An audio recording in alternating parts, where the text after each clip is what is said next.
Howdy, y'all, and welcome back to the Texian channel. This is episode 10, Daniel Morgan, the other indispensable man. Quick, name a hero of the American Revolution. Normally when asked that question, most Americans would say George Washington, and yeah, for sure, he most certainly was. George Washington is the reason why our revolution was successful. First militarily, and then later politically. He led the Continental Army through some very difficult times during that war. Early on, when they couldn't win a battle, through a very difficult winter at Valley Forge, and then an even worse winter the next year at Morristown, New Jersey, where there were actual mutinies amongst the Continental Army. He held it together through all of that, and made some pretty courageous and important decisions along the way, and his courage on the battlefield is beyond dispute either. He led from the front at the Battle of Princeton. He was right out in front of his men. That was a pretty significant American victory. Or at least was a very good performance from the American Army. It's kind of questionable whether or not you can call it a victory, but nonetheless, he was leading from the front there. And at the Battle of Monmouth Courthouse in 1778, he turned what would have been a very bad American defeat into pretty close to a triumph. He had given command to Charles Lee, his second in command that day, and Charles Lee had done a terrible job. The American army was fleeing in disarray. Washington, when he heard about this, apparently swore, "Damn him," in reference to Lee, rode forward, rounded up his men, rallied them, led them back out onto the field, and they fought the British to a standstill. Should have been a terrible defeat, but because of Washington's leadership abilities, the day was saved. In fact, he got so close at Brandywine Creek on September the 11th of 1777. And quick side note, it's really remarkable how often September the 11th pops up in American history for pivotal dates. I might make a video about that someday. It's kind of uncanny, but at Brandywine Creek that day, there was a British sharpshooter by the name of Patrick Ferguson. He was the best shot in the British Army, and he got a very tall American officer in his sights. But he refused to fire. And after the battle, he explained why. He said, quote, "It was not pleasant to fire at the back of an unoffending individual who was acquitting himself very coolly of his duty, so I let him alone." End quote. Now, of course, that officer was George Washington, and we can only speculate as to how the rest of the war, if there even was going to be a rest of the war, how things would have gone if he had pulled that trigger. Quite possibly, things would have fallen apart for the Americans right then and there. But after we get past Washington, there's really not a lot of other candidates for the title hero. Most of his senior command was a mixed bag. We talked about Charles Lee. Horatio Gates had a very good day at Saratoga, but then a terrible day at the Battle of Camden. We'll talk about that later. Benjamin Lincoln led a disastrous defense of Charleston and ended up surrendering the most American soldiers throughout the entirety of the war. It was the biggest surrender of the war of American troops. Nathaniel Greene was good, but didn't really achieve much. And for their part, ordinary soldiers rarely had their stories told. It just wasn't typical for the time. In fact, there really wasn't even an award in the American Army until George Washington created the Order of Merit. The Order of Merit later became the Purple Heart, and that's why Washington's image is in the middle of the Purple Heart. It just wasn't typical for the time. Oddly, Benedict Arnold would have been a good candidate. Early on in the war, he was a very good American soldier. He took Fort Ticonderoga without firing a shot. He led a very well-managed and almost successful, despite it all, expedition to Montreal and Quebec in 1775. We almost made Canada the 14th American colony. How about that, eh? He was severely wounded there. His best victory was probably as an admiral on Lake Champlain, where he fought a British flotilla to a standstill at a place called Valcour Island. He wasn't an admiral. He was just a really good tactician. But he couldn't stop disagreeing with American commanders. He kept butting heads with him. And unfortunately, it kind of came to a head at the Battle of Saratoga. He was there on the field, but was ordered to stay in his tent by Horatio Gates. They'd had a disagreement. There was some back and forth between them, and Gates really wanted to punish Benedict Arnold, so he told him to stay in his tent, but Arnold couldn't take it. He couldn't take not being in the fight, and so he ran out, jumped on his horse, rode into the battle, and suffered a very bad leg wound. And in fact, it was that leg wound that got him transferred to command of West Point. Now, it wasn't the military academy at the time. It was just a big fort on the Hudson River, a very important fort. But it was there that he committed his treason, and it's interesting to note or think about how things might have gone had that bullet hit him in the heart instead of the leg at Saratoga. He'd probably be remembered as a hero. But the good news is we have a hero. The problem is nobody knows him. We have a man who was at just about every pivotal event of the war, leading from the front, using innovative tactics. He was at the Siege of Boston. He was at the Quebec Expedition. Along with Benedict Arnold, he was at Saratoga. He was in overall command at a place called the Cowpens, which is widely seen as the best American victory of the war, tactically speaking. And this man, along with another man named Francis Marion, who was known as the Swamp Fox at the time, were the inspiration for the movie The Patriot in 2003 with Mel Gibson. Now, as a history movie, The Patriot leaves an awful lot to be desired. It portrays things about the South that simply weren't true at the time, and it portrays British troops in a way that wouldn't have been true at the time either. The idea that British troops, regular troops, would lock up American civilians or civilians of any kind into a church and then torch it with them alive inside is just not something the British Army would ever have done. They would have seen those people as fellow Englishmen, as fellow British citizens who had rights. And the idea that they would burn them all alive in a church just wouldn't have happened. So, it took some dramatic license, shall we say. But as a cinematic experience, it's actually a pretty good movie, and there were a lot of parallels between what Mel Gibson did in that movie in terms of his tactics and how he inspired men and things like that. There were parallels between that and real life, between Francis Marion and the other inspiration, the subject of this video, a man named Daniel Morgan. Now, Daniel Morgan was born in 1735 or 1736. We're actually not sure which, but he was born in New Jersey to parents that were Welsh, or immigrants from Wales. And we don't know much about his early life. He rarely talked about it. It was probably pretty tough. Historians think he was the fifth of 7 children, so it was a pretty big family. And he left home at 18 or 19 in 1754 and moved to Winchester, Virginia. Now, Winchester, Virginia at the time would have been a very much of a frontier town. It was on the edge of the Virginia settlement. And getting there would not have been an easy thing to do. The roads would have been tough. There would have been highwaymen, Native Americans along the way who could have attacked him. So it was a bit of a risk to go out there, but Winchester, Virginia was the type of place that a man could make a name for himself and make a fortune. However, you had to be willing to take a risk. You had to be willing to work hard. From what we can tell, Daniel Morgan was. He was tall for the time. He was a little over 6 feet, and he was always described as brawny. Now, he was a frontiersman, and we talked about how his early life probably wasn't very pleasant, so he drank a lot, and he fought a lot, and he ran afoul of the law. He was accused of burning down a barn. He was sued for stealing a horse. He played cards, and sometimes he didn't pay his debts, and he wound up in court for that too. So he's a bit of a rough and tumble character. But there was aspects of him that have always kind of appealed to me. He's a character that I really like, and I'll explain why in a minute. He was probably illiterate, certainly in his early life, but later on in life he gained some literacy, and we can tell that from the way that he would sign his name and also write down things on like orders and receipts and things like that. So historians think that when he married his wife, she taught him how to read and write, and that happened a little bit later on in his life in Winchester. But while he was there, he had a couple of jobs. He worked on a farm, clearing land, so getting things like tree stumps and rocks out of the way so that the land could be tilled and used for farming. And he was also a superintendent at a sawmill, but what he really became known for was being a wagoner. Now, wagoners at the time were just men who had a team of oxen and a cart behind those oxen, and they would drive goods and product from one place to another.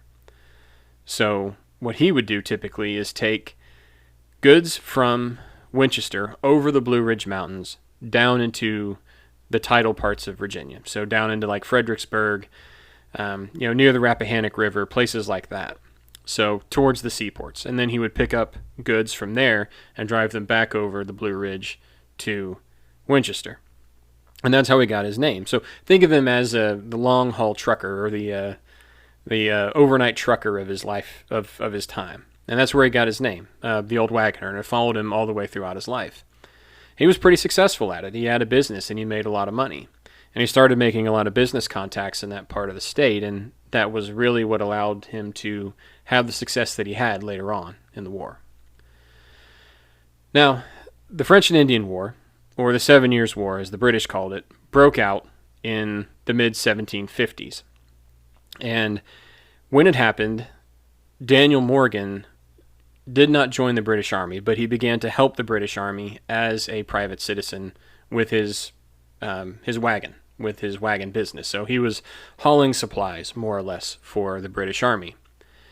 And at some point in the spring of 1756, he had a confrontation with a British lieutenant. Now, we don't know what was said. In all likelihood, it was just a verbal disagreement, but that British lieutenant, probably wanting to punish Daniel Morgan for some insolent remark, had hit him with his sword, and Morgan responded by turning around and decking that British officer and knocking him out cold with one blow. That was a pretty serious offense at the time, and he was court-martialed and sentenced to 500 lashes, which was normally a fatal sentence, but he survived it. And he joked that the drummer, now normally the drummer would beat the drum every time one of the strikes was delivered to whoever was being punished, he joked that the drummer had miscounted and he only got 499. That's why he survived. So he's got a sense of humor, and that's kind of why he appeals to me too, I guess. Interestingly, after this horrible punishment was delivered and Morgan had survived it, the lieutenant that he had the disagreement with came up and apologized to him. Basically said, "I'm sorry that this has happened and that you had to go through this." And from what we can tell, the men parted on good terms, though they never worked together again. However, I think that lieutenant might have been responsible for the next phase of Daniel Morgan's life, because he actually joined the British Army. Despite this horrible punishment he had just been through, he joined the British Army. And he came in as an ensign, which was the highest rank that he could get. So the war is still raging. It's still the 7 Years' War, and outside a place called Fort Ashby, while he was trying to deliver a message to his commander, he and some others were ambushed by Native Americans who were aligned with the French. He was shot in the back of the neck. The ball passed through his left jaw, exited his left cheek, and blew all of the teeth on the left side of his mouth out with it. It basically blew half his face off. Now, he survived, but he was scarred for life, and how he dealt with the pain of that is absolutely beyond me. I mean, it had to have just been excruciating. Anybody who's had a toothache, who's had any type of problem with their teeth knows how horribly painful that is. So you can imagine having them just blown clear out of your head. And this was at a time before we had antiseptics and Advil and painkillers. He just dealt with it naturally. How he managed to do it, I don't know. And it wasn't the only thing that bothered him the rest of his life. He had bad sciatica, the back condition of pinched nerves, and he described every time he sat down as, quote, "a glimmering glimpse of eternity," end quote. So again, kind of a sense of humor.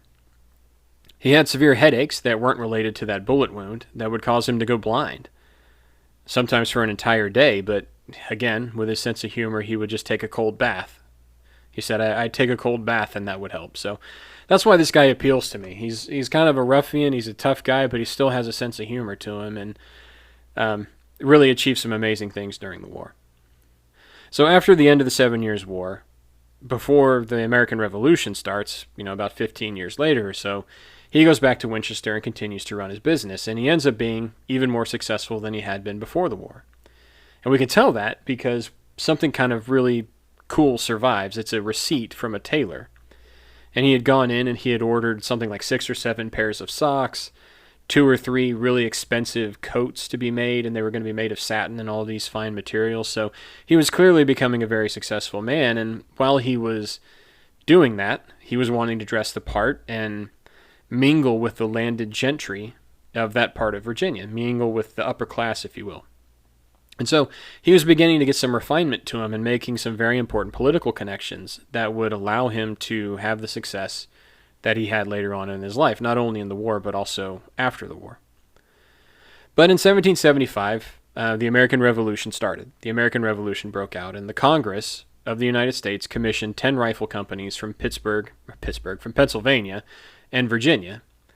And Morgan was made a captain of one of the Virginia regiments because he had those connections and because he had been a British soldier before. So he had some military experience, and they put him in charge of this group of 100 men or so who were armed with rifles. Now, rifling of weapons wasn't new for the time, but it was pretty rare, and you didn't really see it on the battlefield for a number of reasons. It was first done successfully in Augsburg, Germany in 1498 or so. And the reason that it really wasn't on the battlefield very much is it wasn't a very effective weapon for a number of reasons. The grooves had to be cut into the barrel one at a time, but still be uniform in order for the rifling to work. I mean, that's the idea, right? You cut the grooves into the barrel so that as the bullet or the charge or the projectile comes down the barrel, it'll spin, and that'll make it more accurate, and certainly more accurate from a longer distance. But those had to be cut one at a time, and so it took a lot of skill and a lot of craftsmanship to make these weapons, and that made them rare. That made them pretty expensive and rare. You really had to have a need to own one. And if you were a hunter or if you were someone on the frontier, a weapon like this would make sense for you. But if you weren't, it really wouldn't. So they weren't very ubiquitous at the time, and certainly not on the battlefield, because they had to be handmade, and as a result of that, the calibers would vary. And so your weapon might have a different caliber than mine, and the Army couldn't manufacture en masse ammunition consistently. They couldn't make all these different types of ammunitions and sizes for all these different weapons. They didn't want that, right? You always want to have one common thing that you can mass produce. And so that's why the Brown Bess musket was the weapon that was most typically used by British and American forces. But the rifling also, these weapons were difficult to load. It was kind of slow to load them, and so as you were loading them, you were vulnerable if you were on the battlefield with them. And they had to be cleaned regularly. And so they were a little bit difficult to maintain. And as a result of that, they just weren't seen very much in the military. But Morgan, during his time in the French and Indian War, or the 7 Years' War, had learned some tactics from the Indians. He'd watched how the Indians who were aligned with the French fought the British.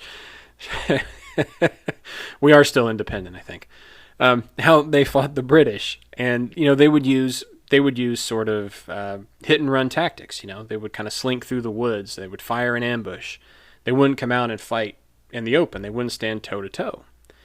And those type of tactics make a rifle very effective. And in fact, I talked about the movie The Patriot a minute ago. Some of the tactics that Daniel Morgan developed during the war are shown in that video, or in that movie, I should say. Like I said, there were some parallels, and that was one of them. So he mastered those tactics, and he realized that those tactics would take some of the weaknesses of the rifling away. That these weapons would now actually be quite effective, but they had to be used in this way. And he was very innovative. He would maneuver his men using turkey calls, which was something that the British weren't familiar with, and of course wouldn't give away his position. So after they formed, he and his men marched from Virginia to Boston in 21 days. It was called the Beeline March, and they didn't lose a single man along the way. And that was quite an accomplishment, to get there that fast and to not lose a single man. And I think it goes to show the type of leader and charismatic leader that Daniel Morgan was. That he got these, ruffians, which they mostly were. Again, if you had a rifle, you were, a frontiersman. He managed to get them, aligned with this cause to the point that they would do this march over the period of 21 days and not have a single man desert. But when they got there, they were backwoodsmen, and they came across a very different type of person on the outskirts of Boston. These men were more farmers from the north, and didn't quite have the same outlook on things as these rough and tumble men from the Virginia frontier. So, there was a lot of fighting. They were kind of drinking a bunch, because that's just kind of what they did. They wore a hunting shirt rather than the uniform that the militia and the regular army had to wear. And so there was kind of some, back and forth and conflict between the two groups. But nothing too serious. And his men didn't really do much during the siege of Boston because there wasn't much to do. However, they were there, and it was an important event that saw the British leave Boston after the siege was over. It was successful. Now, he and his men after that went on that campaign to Canada with Benedict Arnold, and his men served very well. Now, it was a difficult thing. They actually hiked through the backwoods of Maine, carrying the boats and other things that they would need to go through the rivers and everything else. I mean, imagine going through the backwoods of Maine today, but back then, it was an amazing accomplishment. And again, he didn't lose many men along the way. And we can kind of get a sense of his leadership abilities from a quote that one of the soldiers he was leading later said. He said, quote, "Betwixt every peal, the awful voice of Morgan is heard, whose gigantic stature and terrible appearance carries dismay among the foe wherever he comes." End quote. So what he's saying there is, between every noise and sound of all of these men moving through the woods, you could hear Daniel Morgan's voice barking orders. And his gigantic stature and terrible appearance doesn't mean what it means today. It was terrifying, is what he was trying to say. So you kind of have this vision of a larger-than-life character leading these men through this very challenging time. And when they got to Quebec, Morgan actually fought very bravely.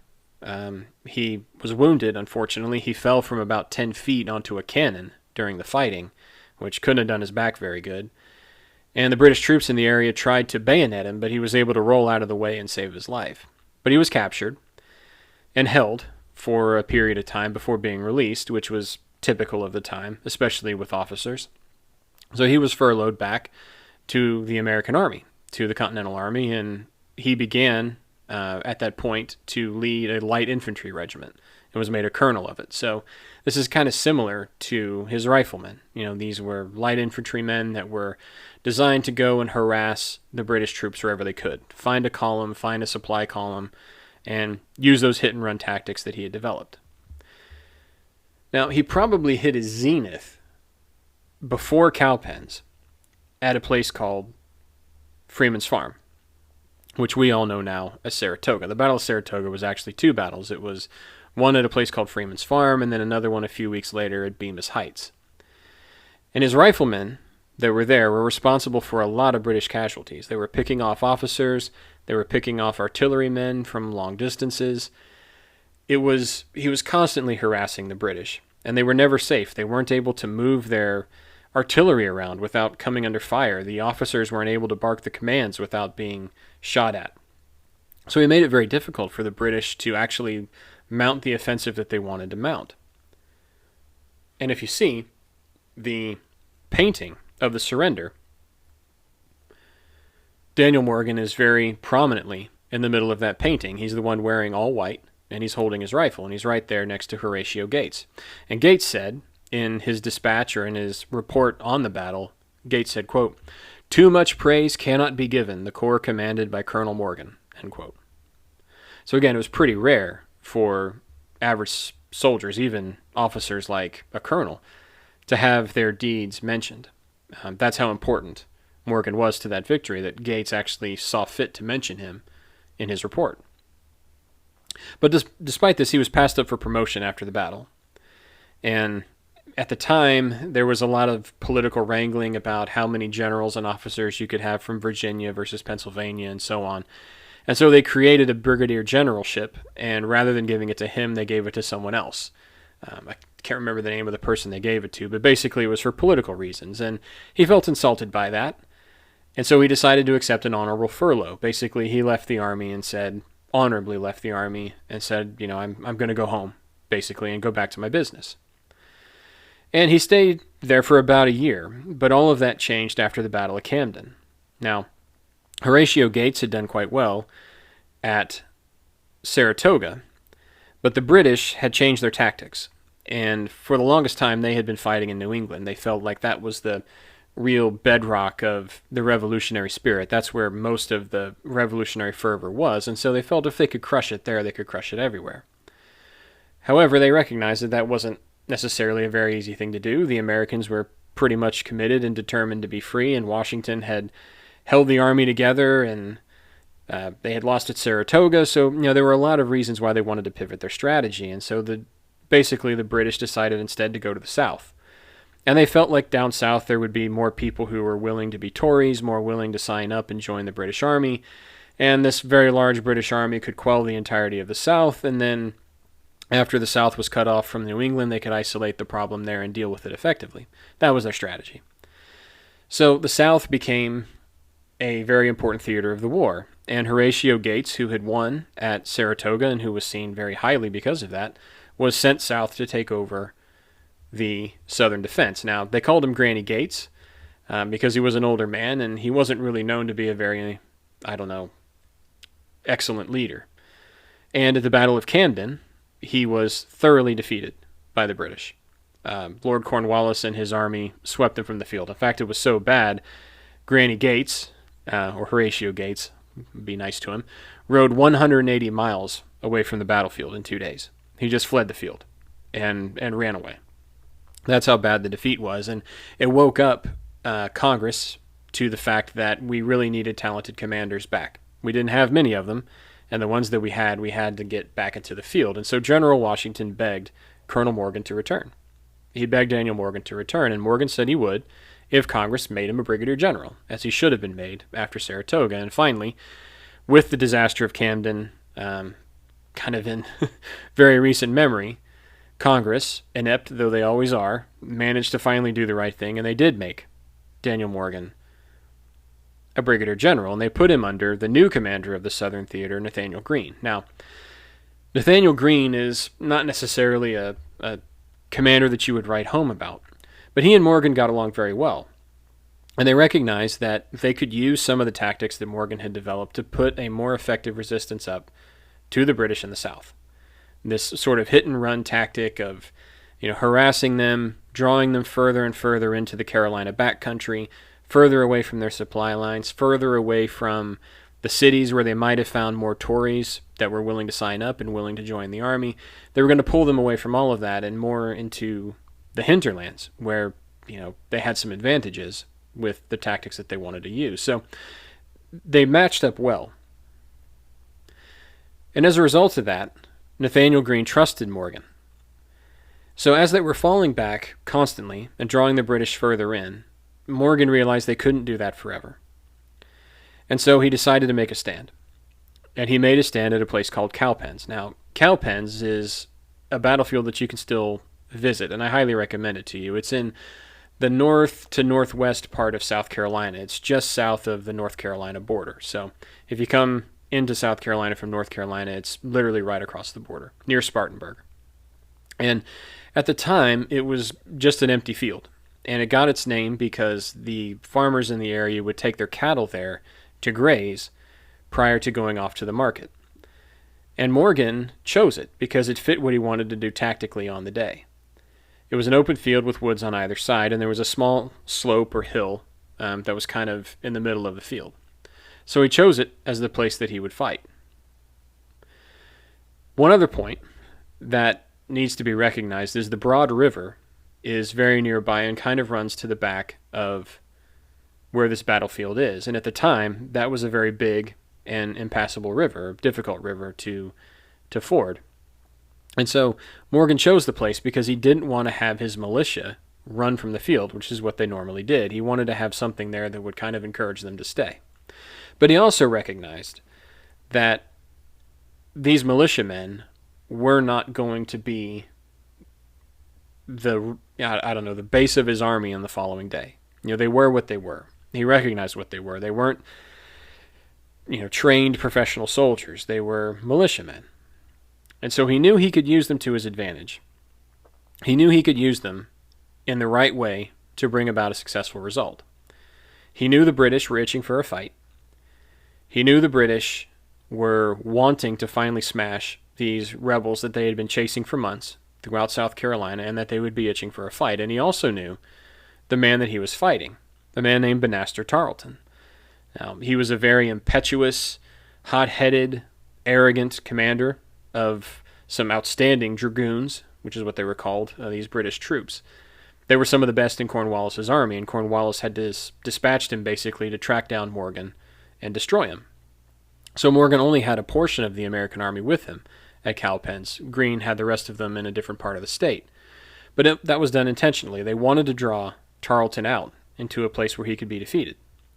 And that was basically what Morgan was hoping to achieve at the Cowpens. So he knew that Tarleton was going to want to attack. And so what he did was, the night before the battle, he went around the campfires of the American army without his shirt on, showing off his scars and inspiring the men. Again, he's a tough guy. He's a frontiersman. He knows how to talk to these people. He knows how to motivate and inspire them. So he's going around showing them all these wounds and giving them that same presence that was noted in the Quebec campaign earlier. And he basically tells them, look, I need you guys to fire twice. Just fire 2 times, and then you can run from the field, and everything will be okay. Just give me those 2 fires. So the morning of the battle, here's how he laid it out. He put his Continentals just over a rise in the middle of the field. So they were hidden from the British view. Now, these were the trained core of the American army. He put his militia just on the other side of that hill into the front. And over on one side, hidden in the woods, he put a detachment of cavalry, mounted troops, that were actually commanded by a relative of George Washington. So what happened is Banastre Tarleton showed up with his British force. Finally, he had caught up to the Americans. He saw these militiamen scattered on the field, and he thought, this is perfect. I know who these men are. We can cut them down with ease. And so he didn't really even wait for the entirety of his men to come up and consolidate before he ordered the attack. So they go into the attack. The militia fire twice, as they were told to, and then turn around and run. Tarleton, seeing this, assumes that this is them fleeing from the field, and so he orders his men into a headlong charge. So they charge up that rise and over the top of the hill, and they smash right into that line of Continentals, who decimate them with 1 or 2 volleys of fire. And at that time, the militia who had fled also wheeled around and opened fire, and that cavalry unit came racing out of the woods and encircled Tarleton's men from the rear. It was a very, outstandingly executed tactical victory. In fact, Morgan himself said, quote, "A more complete victory never was obtained," end quote. So it was actually like I said earlier on in the video, it was seen as the best tactical victory of the American army during the war. Tarleton and the cream of the British army in the South was really dead on that field or captured. And it put Cornwallis in a very tough place. Without those men, he really couldn't carry on the war the way he wanted to. And so he ended up chasing both Morgan and Nathaniel Greene all the way to the Dan River in North Carolina before eventually giving up and heading to Yorktown, where he surrendered that October. But after this battle, after the Cowpens, more or less Morgan is spent. His sciatic in his back is absolutely killing him again. He still has all the other injuries that really got him to leave the army in the first place. And he kind of feels like, there's really not much more I can do. I'm a spent force at this point. And so he decides to leave the army. He resigns and goes home. Interestingly, his last contribution to the war is after the surrender at Yorktown. The Americans had to find a place to house all these British troops who had surrendered to them. And Morgan was called in to find some lodging for those British troops near his home in Winchester, which he did. Now, typically in the time, you would take these prisoners, you would wait to exchange them with your enemy for some of your own prisoners, or sometimes you'd get them to sign a release that would say, I swear never to enter the fight against you again, and then you could send them home. That was typically what was done, but you had to find a place to house them until that could be accomplished. And so Morgan was called in and managed to set up some housing for these British troops near his home in Winchester. And that was really the last thing that he did during the war. But it didn't stop there. After the war, he was instrumental in, suppressing the Whiskey Rebellion. I won't talk too much about that, but it was a rebellion by farmers in western Pennsylvania about a whiskey tax that they didn't want to pay, and he went out there and suppressed it, and he was chosen to do that because he was a frontiersman, and they felt like he would be able to talk to these men and reason with them in a way that a prissy kind of general from the American army wouldn't necessarily be able to do. And in that command, he had Meriwether Lewis of the Lewis and Clark expedition. He was actually under the command of Daniel Morgan on that trip. He was elected to Congress in 1797, Daniel Morgan was, and he served one term. He was elected as a Federalist. He actually lost his first attempt, but was elected again in 1797 and served one term in Congress. He died, Morgan did, on July the 6th of 1802, aged about 66 or 67, so he didn't last very long after the war was over. But it's interesting to me just how important this man was during the fighting. I have my video titled The Other Indispensable Man, and it's, George Washington is always called the indispensable man, and he absolutely was. But if you look at the key events that actually won America this war, winning the Battle of Saratoga to get the French involved, and the Spanish as well, winning the Battle of Cowpens, the tactics in the South that troubled Cornwallis to the point he wasn't able to prosecute the war the way that he wanted to. His tactics in the North of hitting those columns, the supply columns especially. Those tactics were essential, and Morgan really was the one that generated them, that created them for the American army.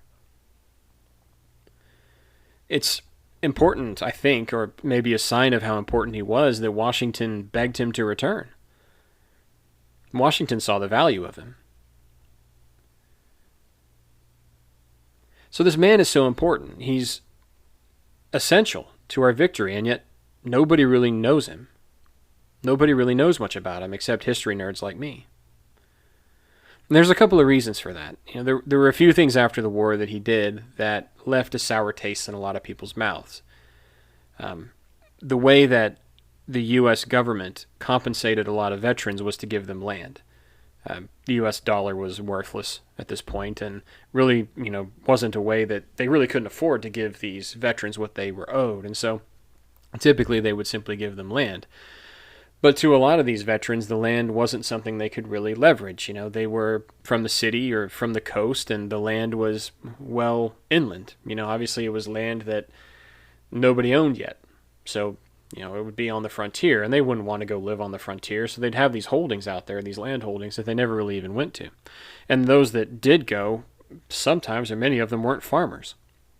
And if they were a farmer, they already had a farm that they were using, so this new land wasn't necessarily something that they were interested in actually cultivating. So what Daniel Morgan would do, and others as well, is find some of these veterans that were desperate, that were running out of money and had nothing else, and he would buy up this land on the cheap and then sell it for a profit. Bit of a scandal. Certainly not the thing that you would want one of your heroes to do, and it certainly left a bad taste in a lot of people's mouths. And, many of these veterans that he was taking advantage of were his own men, were troops that he led into the fighting. So it's a little bit of a black mark on his character. Now, another problem that he faced was he was a Federalist. And by the time of his death in the early 1800s, Federalism had kind of gotten out of vogue. It's right around this time that Jefferson is elected as a Democrat, and he's preaching a much more decentralized American government. So the principles of federalism, of sort of, consolidating power in Washington, D.C., was not necessarily very popular, and because of that, he wasn't a very popular politician either. He only served the one term, after all. Even though he was getting old, and that probably was part of it too, his political views weren't widely liked at the time. And so that's how I think we end up with this man who was so important to Washington, so important tactically, who, without him, it's hard to see how we possibly win this war. How this man disappears into history to the point where there's no statue to him anywhere. He has a very humble, small grave in Winchester, Virginia. Nobody really knows him. But he deserves more acclaim than he gets. And he deserves it because he is one of the first American success stories. Here's a guy who comes from nothing. He takes a huge risk. He starts a business. He makes it eminently successful. He joins the military during our war for independence, fights that war, is indispensable to our victory, innovates tactics the entire way, and after the war, does some things that are quite good. And some things that are bad, of course, like we just said, but things that are quite good. And yet he disappears from the history books. He disappears from people's minds when it comes to thinking about the Revolutionary War. I mean, when that question that I asked at the front of the video is posed, Daniel Morgan should be a quick answer. But he's not. And it's my hope to change that caused me to do this video. I hope that after you've heard this story, heard about who he was and what he achieved, you'll agree that he was a hero. That he was that important to Americans winning their independence. And so the next time that question gets asked, or the next time you have to think about an American hero, maybe Daniel Morgan will spring to mind, as he should. Thank you very much for watching this video. As always, it's my pleasure to talk to you. Thank you so much again. Until next time, God bless.